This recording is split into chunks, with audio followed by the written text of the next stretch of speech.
Hey guys, I thought I'd post a follow-up video. I've been doing some more work on this Extron Crosspoint DXP 8x4 matrix switcher, or HDMI switcher. And at this point, I've made a couple web interfaces for it, and I've thought I would just show. I've learned how to do the presets, and I've also learned how to switch individually.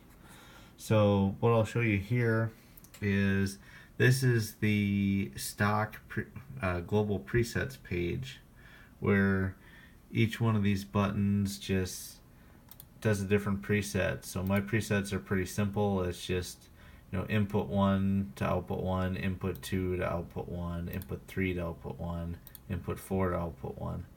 So then in my last video, what I did was I showed taking this page and figuring out, what command it was sending and creating this page. So now I've created this page. So when I click the buttons on it, it'll switch, 2, 1. So, NES, SNES, 64, GameCube, Wii, Switch, Dreamcast. So this page, it was just doing CMD 3, 4, 5, 6, 7 for the different presets.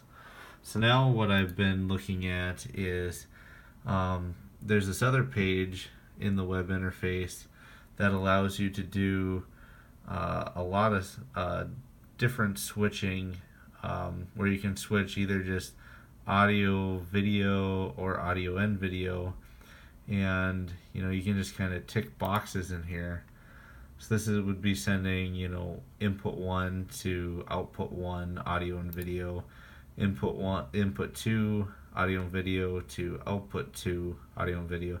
Then every time you hit take, it will go and do that. And then over here, in the Extron control software, you can see it change too. So like if I go over here and deselect these and hit take, you'll see they go away there.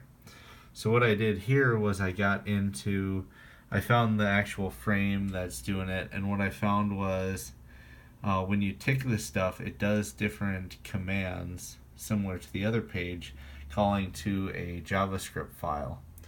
So what I found was, like, if I just do audio and video input 1 to output 1 and do take, up here it'll do this command, and this is the part that matters. And if you do like 1 going to 2, 3, 4, it will just kind of append them. So that's kind of how it does it. And then there's a different code if you're doing only video, only audio, whatever.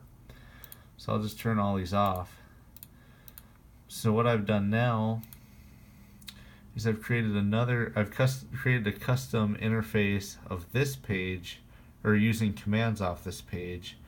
But what this one does is I took my systems, and instead of just having the system images be the hyperlinks, now I have buttons, as though, like, if I had these 7 systems hooked up to the switcher and I had 2 TVs hooked up to output 1 and output 2.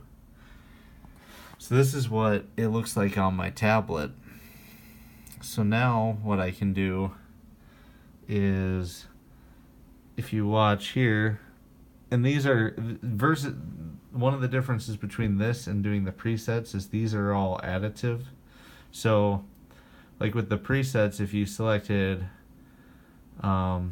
input 1 to output 2 and then input 2 to output 1, when you did the second preset input 2 to output 1, it would remove input 1 to output 2, even though they don't write over each other. So, but with these buttons, since essentially what I'm doing is switching as though I was on the front of the unit, these allow me to just go through them, and as long as they don't conflict with each other, they leave the existing ones intact. So on here, if I click, NES on the main TV, it'll just turn it on there. If I do NES on the second TV, it'll turn it on there. If I do switch on the second TV, it changes it up there. So this is like perfect for if you had two TVs and you had your 7 systems and you wanted to switch between them. So at this point, I think I can pretty much do what I want to do with this switcher. But it's pretty cool that you can do this functionality. So you can have a web GUI for a HDMI matrix switcher. Thanks for watching. Hope you enjoyed.